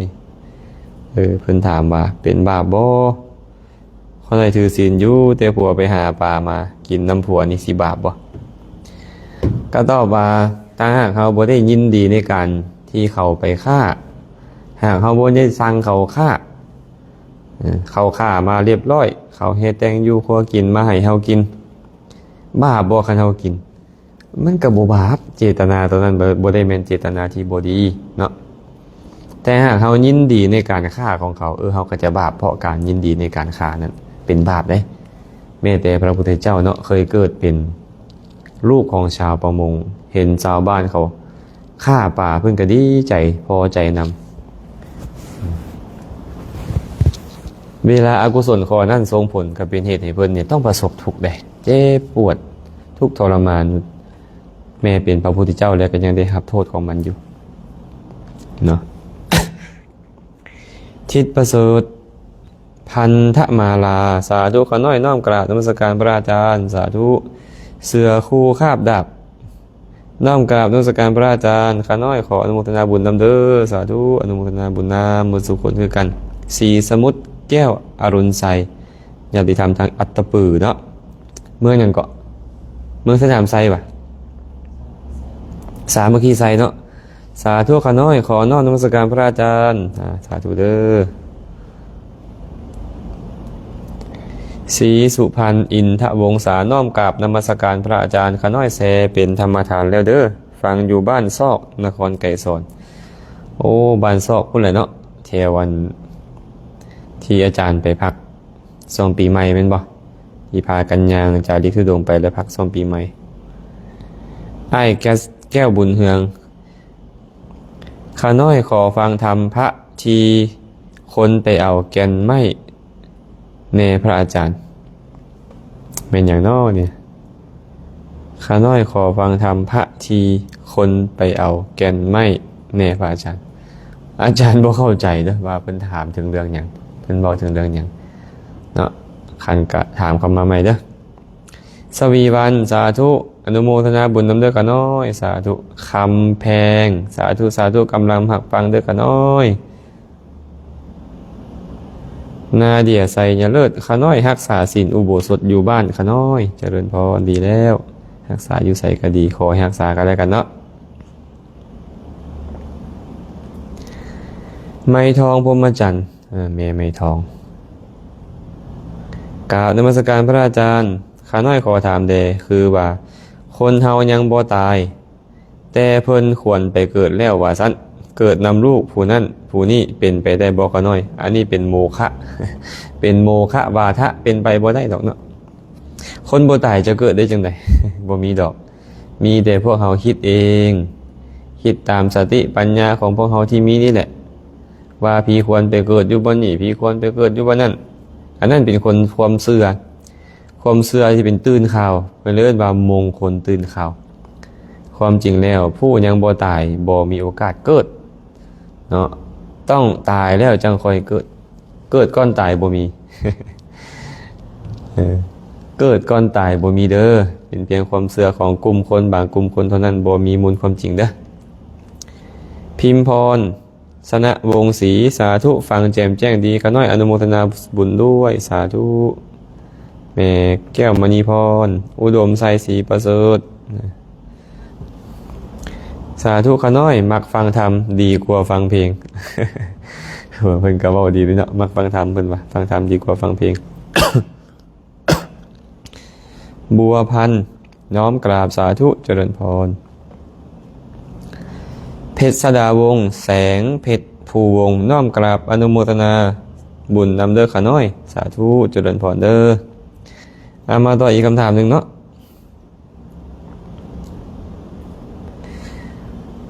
น้อมกราบนมัสการพระอาจารย์ข้าน้อยขอโอกาสถามเรื่องการเฮ็ดให้สงฆ์แตกแยกนี้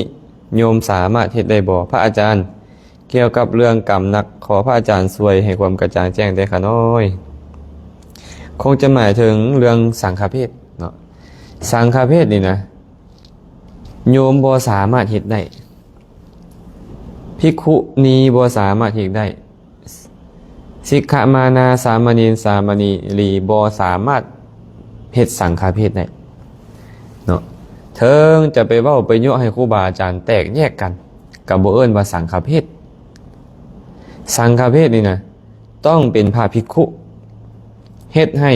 ภิกขุ2ฝ่ายละ4องค์ขึ้นไปแตกจากกันแล้วลงสังฆกรรมคนละบอนในสีมาเดียวกันแบบนี้จึงเอิ้นว่าสังฆเพศเพราะฉะนั้นสังฆเพศโยมเฮ็ดบ่ได้ภิกขุณีเฮ็ดบ่ได้สิกขามานาเฮ็ดบ่ได้สามเณรสามเณรีเฮ็ดบ่ได้พระภิกขุเท่านั้นที่แบ่งแยกสงฆ์ได้คือต้องเฮ็ดให้สงฆ์2ฝ่ายตั้งแต่4องค์ขึ้นไปแตกแยกกันลงอุโบสถลงสังฆกรรมคนละทีในสีมาเดียวกันแบบนี้จังค่อยสิเป็นเพราะฉะนั้นเนาะบ่ต้องห่วงเนาะญาติโยมบ่สามารถเป็นกรรมหนักข้อนี้ได้แต่ว่าถึงจะบ่เป็นสังฆเพศแต่เฮาเฮ็ดให้พระสงฆ์แตกแยกกันก็เอิ้นว่าสังฆราชีได้สังฆราชีคือความล้าวลานของสงฆ์จะเป็นเหตุให้เข้าถึงอบายทุกขติวินิบาตนรกได้คือกันกษัตริย์เด้ออย่าไปพยายามเฮ็ดให้ครูบาอาจารย์แตกแยกกันได้ตกนรกได้เด้อตอมคำประเสริฐสงสัยเป็นเขียนตกน่าจะเป็นคำประเสริฐโดยสาธุข้าน้อยขอน้อมกราบนมัสการพระอาจารย์ข้าน้อยขอโอกาสถามลูกไปบวชพ่อกับแม่ได้อานิสงส์เท่าใดเป็นเณรได้เท่าใดเป็นพระได้เท่าใด ต่อมาลูกไปบวชลูกก็ได้อานิสงส์พ่อแม่บ่ได้อานิสงส์นำแต่ว่าหากพ่อแม่สาธุการนำลูกอนุโมทนานำลูกชื่นชมนำลูกในการบวชพ่อแม่ก็จะได้บุญข้อนั้นบ่แม่นว่าลูกบวชแล้วพ่อแม่ได้นำบุญต้องเฮ็ดไผเฮ็ดมันผู้เฒ่าเพิ่นเลยมักเว้าแบบนี้บุญนี่บ่มีไผสิปันแจกบ่ฮอนแหกเคิงได้คือไม่พากลางคือจังคนเฮากินข้าวเฮากินเฮาก็อิ่มมันบ่ไปอิ่มท้องเขานั่นผู้บ่กินได้แล้วบุญนี่ผู้ใดเฮ็ดผู้นั้นได้เพิ่นว่าลูกเฮ็ดกับลูกได้พ่อแม่เฮ็ดกับพ่อแม่ได้สามีเฮ็ดสามีได้ภรรยาเฮ็ดภรรยาได้บ่มีทางที่ผู้หนึ่งเฮ็ดบุญและผู้อื่นจะได้บุญนำบ่มีทางเพราะฉะนั้นลูกไปบวชลูกก็ได้บุญลูกไปบวชเณรก็ได้บุญสำบวชเณรลูกไปบวชพระก็ได้บุญสำบวชพระคันเฮาชื่นชมยินดีนำอนุโมทนาสาธุการนำในการประพฤติดีปฏิบัติชอบของลูกเฮาผู้บวชนั้นเฮาก็ได้บุญข้อนั้นเฮาได้กราบได้ไหว้ลูกผู้ที่เพิ่นบวชเฮาก็ได้บุญข้อกราบไหว้นั้นเฮาต้องเฮ็ดเองเฮาได้ไปถวายทานกับลูกเฮาก็ได้บุญข้อที่เฮาถวายทานนั้นบ่ได้เกี่ยวว่าลูกบวชจังได้บุญแต่ว่าลูกบวชนี่นะพ่อแม่นี่นะจิตใจก็จะโจดจ่อไปที่ลูกก็เป็นเหตุให้พ่อแม่ได้เข้าวัด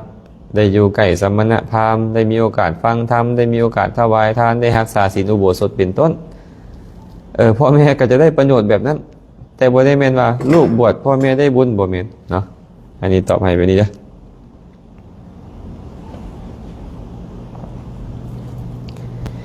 วันมอกเพลงสวัสดิ์ญาติธรรมทางสวรรค์เขตเนาะสาธุขอโอกาสถามกินข้าวแรงแล้วตบแต่งหางกายทาแป้งแต่งตัวแล้วไปนอนปฏิบัติธรรมอยู่วัดในมื้อ14-15 ค่ำแล้วสมทานศีล8แบบนี้ก็ได้ฮอดศีล8บ่ขาน้อย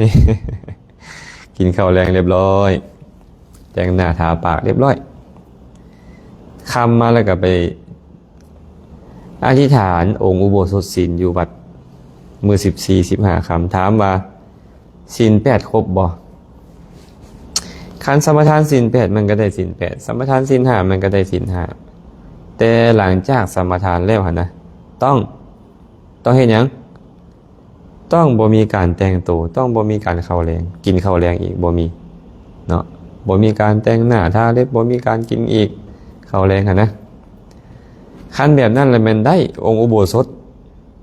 แต่ว่าก็จะได้ครึ่งมื้อหั่นแหละมันบ่ได้หมดมื้อเด้เพราะว่าเจ้าบ่ได้สมทานหมดมื้อเจ้าก็ต้องเริ่มแต่นั้นไปอุโบสถศีลก็เลยบ่ได้เต็มมือเหมือนผู้อื่นซื่อๆแต่เจ้าสมทานศีล8เจ้าก็ได้ศีล8ไปเนาะ แม่ตู้ลมอินทวงศ์บ้านจุ้งฟังธรรมะของพระอาจารย์อยู่สาธุเจริญพรญาติธรรมบ้านจุ้มอาตมานี่ก็เคยไปจำพรรษาอยู่บ้านจุ้มเนาะ11 ปีก่อนพุ่นแหละเนาะเคยไปจำพรรษาอยู่บ้านจุ้มลืมไปบ้านจุ้มหมดแล้วแต่เนี่ยจื้อซื้อไผก็จื้อบ่ได้แล้วได้นี่ได้ยังจื้อแต่ผู้ตู้กรรมเมตู้กรรมนี่วะจื้อเนาะผู้อื่นแล้วอยากจะลืมหมดแหละเพราะว่าปีนั้นไปจำพรรษาน้ำท่วมอีกต่างหากปีนั้นนะน้ำท่วมวัด ไปจำพรรษาน่าจะเป็นปี2015เนาะ2015ไปจำพรรษา11 ปีก่อนก็ฝากความคิดฮอดคิดถึงไทยบ้านจุ่มเมื่อสุขุสุคนเด้อบ้านจุ่มกับนาขามนี่บ่ใกล้กันปานใดเลยแต่บ่ค่อยเห็นญาติธรรมบ้านจุ่มมานาขามเนาะบ่เห็นเพิ่นโดนเลยญาติธรรมบ้านจุ่มท้าวนาคันอาสาอธิบายเมีย7 จำพวกให้ฟังแหน่ขะน้อยสาธุโอ้เมีย7 จำพวกเอาไว้มือใหม่ได้บ่เมีย7 จำพวกนี่เด้อเอาไว้มือใหม่เด้อพอออกหรือไม่ออกนี่นะนาคันอาสา เอาไว้มือใหม่จังสิมาแสดงทำให้ฟังแต่บ่ฮู้ว่าสิแสดงอยู่บนใดเดี๋ยวมีโอกาสแล้วจะแสดงให้ฟังเด้อเรื่องเมีย7 จำพวกเลรัตนพรไม่ออกสอนวิไลรับฟังอยู่เด้อขะน้อยจากเมืองหุนแขวงอุดมไซโอ้สาธุเด้ออยู่เมืองหุนแขวงอุดมไซเคยไปจากเถื่ออยู่บ่นี่แขวงอุดมไซนี่เคยได้ผ่านเนาะพูน ตั้งแต่สมัยรถไฟฟ้ารถไฟนะเปิดใหม่ๆเนาะได้มีโอกาสไปทางเขานี่ยังหลวงน้ำทาเนาะหลวงน้ำทาแล้วก็ค่อยขี่รถลงมาหลวงพระบางตอนนั้นเนาะบ่เคยได้เข้าไปแวะบนใดในอุดมไซมีญาติธรรมทางอุดมไซอนุโมทนาบุญนำเด้อเดมิสุขนจิตสาธุขอกราบพระอาจารย์สาธุเด้อเวียงคอนขอกราบนมัสการพระอาจารย์สาธุนางบ้านนากราบนมัสการพระอาจารย์สาธุสิริพรโนภาสกุลกราบสาธุสาธุข้าสาธุชินนามปงน้อมกราบพระอาจารย์ขอบพระคุณพระอาจารย์อย่างสูงที่ได้เมตตาตอบคำถามซึ่งโยมก็ได้รับฟังพระอาจารย์ตอบคำถามมีประโยชน์อย่างยิ่งเจ้าค่ะเจริญพรด้วย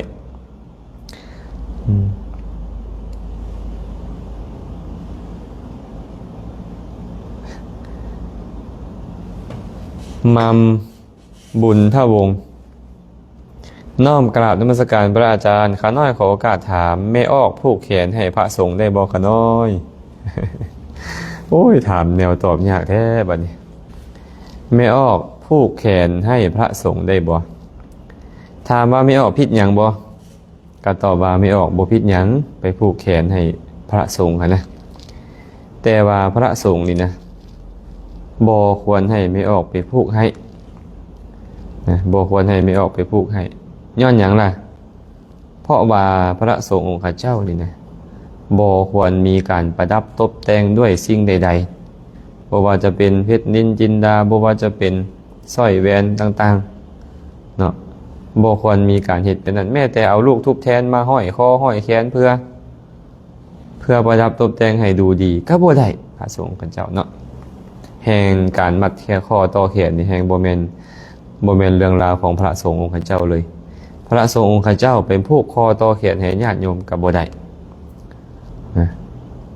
ญาติโยมมาผูกคอต่อแขนในพระสงฆ์ข้าเจ้าญาติโยมบ่ผิดแต่พระก็บ่ควรให้เฮ็ดควรแนะนำเขาเพราะว่านั่นบ่แม่นฮีตของพุทธเนาะเป็นฮีตของพราหมณ์ของผีข้าเจ้าแต่บ่ได้หมายความว่าจะไปว่าบ่ดีเอาแท้ว่าบ่แม่นจังซั่นเด้อก็บอกให้ฟังซื่อๆว่ามันบ่เหมาะซื่อๆเนาะชีวิตบ่แน่นอนกราบนมัสการข้าน้อยแม่เฒ่าเสียชีวิตไปแล้วแต่มาเข้าสิงหลานเป็นไปได้บ่ข้าน้อย แม่เฒ่าเสียชีวิตไปแล้วมาเข้าสิงหลานเป็นไปได้บ่ความจริงแล้วนี่นะเนาะไอ้การที่คนถูกผีสิงเนี่ยมันเป็นไปได้ทั้งหมดแหละมันเป็นไปได้ทั้งหมดเพราะผีที่เฮาเอิ้นเนี่ยอาจจะเป็นเปรตเ เป็นอสุรกายเป็นยักษ์เป็นนาคเป็นครุฑเป็นคนทันเป็นเทวดาเราใดเราหนึ่งนะเขามีอำนาจหลายกว่าเขาก็สามารถสิงได้และบ่แม่นแต่สิงโยมได้สมัยพุทธกาลมีพระองค์หนึ่งถูกผีสิงผีมันก็มาสิงมันอยากกินเลือดมันก็มาสิงพระเพิ่นก็เลยอนุญาตพระพุทธเจ้าก็เลยอนุญาตว่าเฮาอนุญาตเลือดสดแก่ภิกขุผู้ถูกผีสิงไอ้ผีในที่นี้หมายถึงอมนุษย์เนาะบ่ว่าจะเป็นยักษ์บ่กุมพันบ่คนทันบ่นาคบ่เปรตอสุรกายบ่มาสิงกันนะพระพุทธเจ้าบอกว่าเฮาอนุญาตให้ภิกขุผู้ถูกผีสิงกินเลือดสดได้แต่ว่ามันออกแล้วก็ต้องเศร้าเนาะฉะนั้นเนาะคันว่าแม่เฒ่านะตายไปแล้วไปเกิดเป็นเพศเป็นอสุรกายเป็นยักษ์เป็นกุมพันเป็นต้นสามารถมาสิงได้บ่มันก็มาได้และอำนาจของเขามันมีได้นะแต่ว่าจะเป็นไปได้ทุกคนบ่บางเทื่อก็เว้าเอาซื่อๆอัปโลกเอาซื่อๆก็มีเนาะแต่ว่าความเป็นไปได้มีโอกาสเป็นไปได้บ่ก็ตอบว่ามีโอกาสเป็นไปได้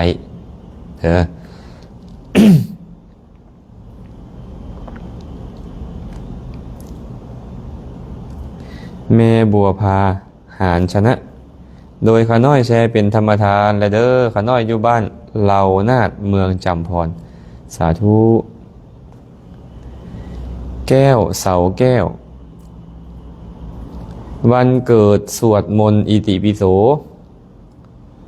เท่าอายุดีบ่พระอาจารย์สาธุสาธุจากลำปางดีมากโยมสวดมากกว่าอายุก็ยิ่งดีนะการสวดสาธยายอิติปิโสก็คือการสรรเสริญคุณของพระพุทธเจ้าสรรเสริญคุณของพระรัตนตรัยเป็นสิ่งที่ควรทำอย่างยิ่งจะสวดทั้งวันเลยก็ยิ่งดีไม่ว่าแค่108 ครั้งหรอกแต่เราต้องใส่ใจให้ดีๆใส่ใจว่าเราจะสรรเสริญคุณของพระพุทธเจ้าอานิสงส์นับประมาณไม่ได้เลยเหมือนกันโยมควรทำนะควรทำดีกว่าไปร้องเพลง Happy Birthday to you นั่นแหละดีกว่ามากเนาะ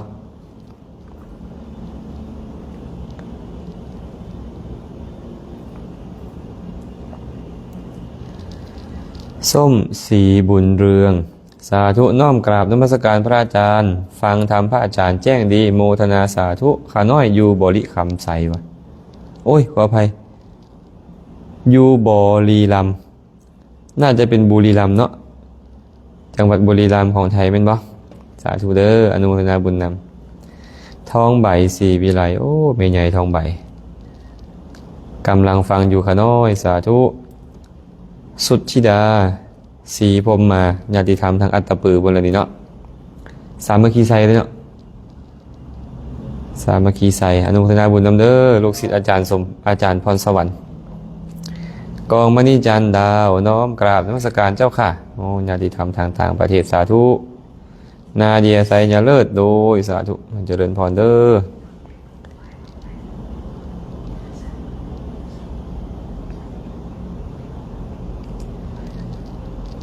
ขออนุญาตสอบถามเจ้าค่ะมีอุบายหรือหลักในการไม่ยึดมั่นถือมั่นแบบกระชับ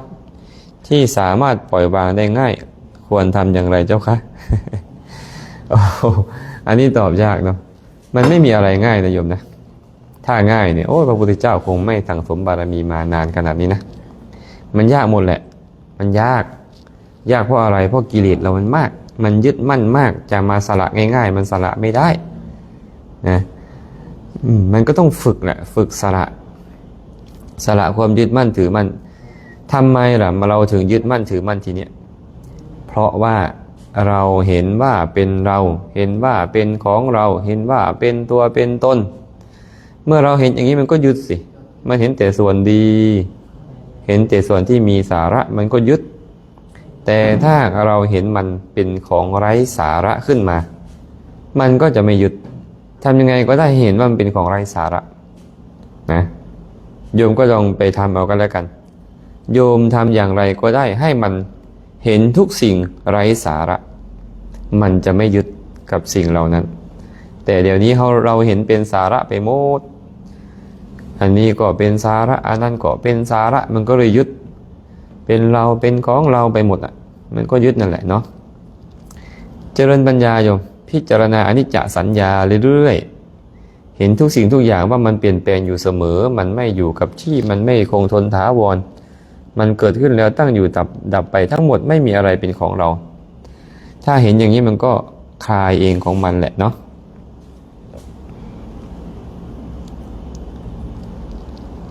หนูคำบานเฮฮากราบนมัสการพระอาจารย์เฮ็ดแนวใดสิได้พบพระพุทธเจ้าองค์ต่อไปพระอาจารย์โอ้ยากแท้เด้เนาะพวกเราเคยไปฟังพระเวทแม่นบ่ในพระเวทหรือเวสสันดรสาดกนะเพิ่นก็จะเทศมาลัยหมื่นมาลัยแสนเทศว่าได้ล่ะเทศว่าพระศรีอริยเมตไตรนี่นะเพิ่นมาบอกกับพระมาลัยบอกว่าผู้ใดอยากพบพ่อข่อยนี่นะให้ฟังเวสสันดรสาดกให้จบภายในมื้อนึงวันเดียวเด้อเพิ่นว่าแล้วเพิ่นก็ยั่วกันนะยั่วกันให้ฟังธรรมดีบ่ล่ะยั่วกันดีๆเนาะแต่ว่าเด้อหนึ่งเลยอยากพบพ่อเพิ่นหนึ่งเจ้าต้องปรารถนาให้ไปพบพ่อเพิ่นแต่เจ้าต้องปรารถนาอยู่บนพื้นฐานของกุศลหากเจ้าให้ทานก็ตามรักษาศีลก็ตามเจริญภาวนาก็ตามน้อมใจไปแบบนี้ว่าขอบุญนี้จงเป็นปัจจัยให้ข้าพเจ้า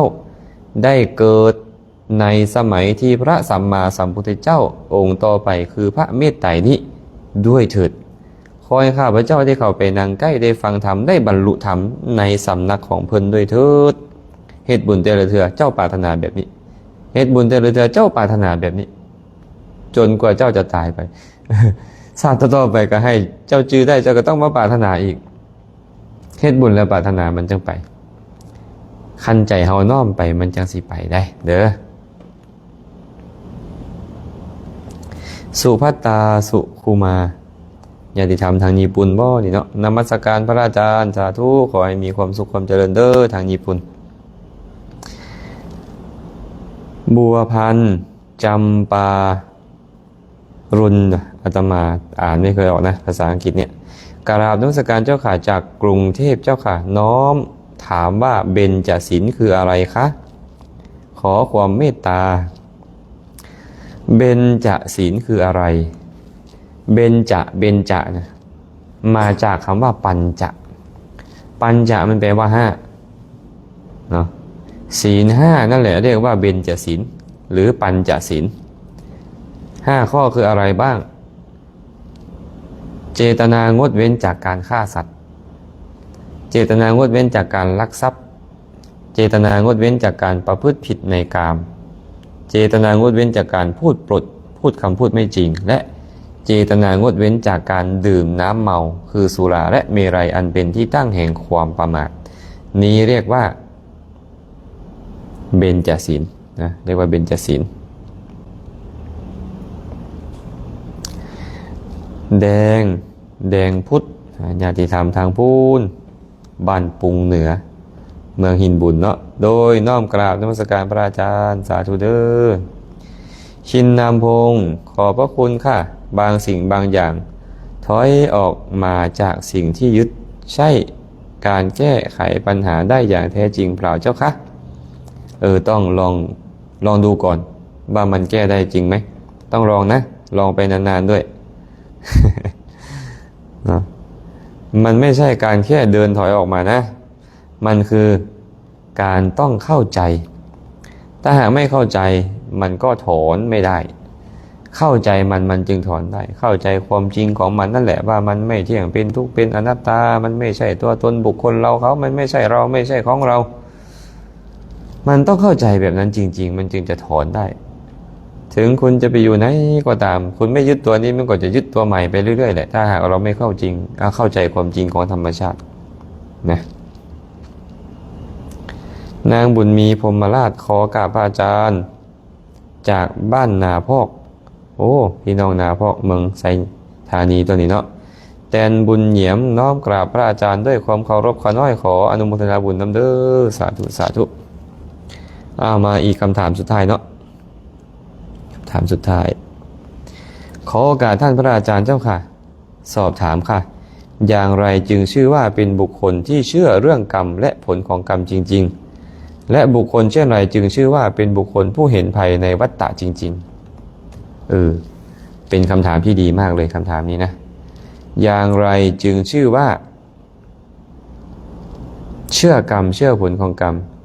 อย่างไรจึงชื่อว่าเป็นบุคคลผู้เห็นภัยในวัฏฏะเอาข้อที่หนึ่งก่อนคนที่เชื่อกรรมเชื่อผลของกรรมนี่เป็นอย่างไรคนที่มีความเห็นแบบนี้ว่าทุกสิ่งทุกอย่างที่เกิดขึ้นกับเราปัจจุบันนี้ที่เราได้เห็นได้ฟังได้ดมกลิ่นได้พบเจอทั้งหลายเนี่ยเป็นผลของกรรมที่เราสร้างมาเองเราสร้างความดีมาเมื่อสร้างความดีมาก็ส่งผลดีให้เราได้พบเจอเราสร้างความไม่ดีมาก็ส่งผลที่ไม่ดีมาให้เราพบเจอนะเช่นเดียวกันเรากำลังกระทำอะไรในปัจจุบันนี้ตัวเราเท่านั้นเป็นเจ้าของกรรมนั้นต้องรับผลของมันเองแบบนี้เรียกว่าผู้เชื่อกรรมเชื่อผลของกรรมอย่างแท้จริงนะส่วนใครหนอเป็นบุคคลผู้เห็นภัยในวัฏฏะ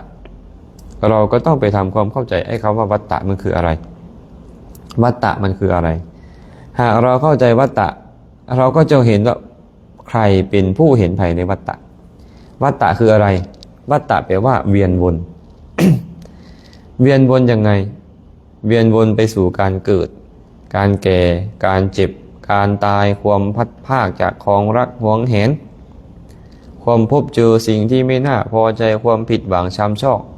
เกิดแก่เจ็บตายพัดพรากเกิดแก่เจ็บตายพัดพรากอย่างเงี้ยหมุนวนอยู่อย่างนี้เรียกว่าวัฏฏะบางครั้งก็เกิดเป็นมนุษย์แก่แบบมนุษย์เจ็บตายแบบมนุษย์บางครั้งก็แบบเทวดาบางครั้งก็แบบสัตว์นรกแบบสัตว์เดรัจฉานแบบเปรตแบบอสุรกายแต่มันเวียนวนอยู่อย่างนี้นี่เรียกว่าวัฏฏะหากเราเข้าไปเห็นมันว่าการเกิดเป็นทุกข์เป็นปัจจัยให้มีความแก่เป็นปัจจัยให้มีความป่วยไข้เป็นปัจจัยให้มีความตายเป็นปัจจัยให้ต้องพัดพรากจากของรักหวงแหนทั้งหลายเป็นปัจจัยให้ต้องพบเจอสิ่งที่เราไม่น่ารักไม่น่าพอใจสำหรับเราและเป็นปัจจัยให้เราต้องผิดหวังช้ำชอกอีกยาวนานถ้าเราเข้าไปเห็นแบบนี้เราชื่อว่าเห็นภัยในวัฏฏะนะเห็นภัยในวัฏฏะเนาะก็คงจะเป็นคำถามสุดท้ายอย่างที่ว่ามานะปาณีสมสนิทจะกราบสาธุขาน้อยฟังถูกแรงเด้ออยู่แถวดงโดกเด้อเจริญพรอนุโมทนาสาธุการนำสุขุสุคนมือนี้คงจะพอสมควรก่อนเพราะว่าสอนหนังสือมาแต่เช้าเนาะตอนเช้ากะคาบหนึ่งตั้งแต่8 โมงฮอด10 โมงครึ่งตอนสวยตั้งแต่บ่ายโมงฮอด4 โมงแรงแล้วใช้เวลามาตอบคำถามกับชั่วโมงกว่าๆแล้วเนาะก็คงจะพอสมควรแล้วขอหยุดการกล่าวธรรมะลงเพียงเท่านี้คำถามใดที่บ่เห็นบ่ได้ตอบให้ก็ต้องขออภัยนำคำถามใดที่ตอบไปแล้วยังบ่แจ่มแจ้งก็สามารถถามเข้ามาใหม่ได้มื้อนี้อาตมาภาพหากใส่คำเว้าคำจาอันใดผิดพลาดกระทบกระทั่งจิตใจท่านผู้ใดผู้หนึ่งก็ขอขมาลาโทษนำทานทั้งหลายได้เฮ็ดบุญกุศลเราใดเราหนึ่งอาตมาภาพก็ขออนุโมทนาสาธุการในบุญทั้งหมดที่ทุกคนทุกท่านได้เฮ็ดแล้วอาตมาภาพเองได้เฮ็ดบุญกุศลอันใดอันหนึ่งตั้งแต่อดีตจนถึงปัจจุบันก็ขอแบ่งบุญทั้งหมดให้ทุกคนทุกท่านจงมีส่วนร่วมขอให้สรรพสัตว์ทั้งหลายจงมีส่วนร่วมในบุญเหล่านี้และขอให้สรรพสัตว์ทั้งหลายทุกทวนหน้าจงเป็นผู้มีความสุขโดยทั่วกันท้ายที่สุดแล้วก็ขอให้บุญทั้งหมดจงเป็นปัจจัยอำนวยอวยชัยให้ทุกคนทุกท่านจงได้ประสบพบเจอแต่ความสุขปราศจากทุกทั้งปวงปรารถนาสิ่งหนึ่งประการใดบ่ว่าจะเป็นมนุษย์สมบัติสวรรค์สมบัติหรือนิพพานสมบัติก็ตามขอให้ความปรารถนาของทุกคนทุกท่านจงสำเร็จด้วยเทอญ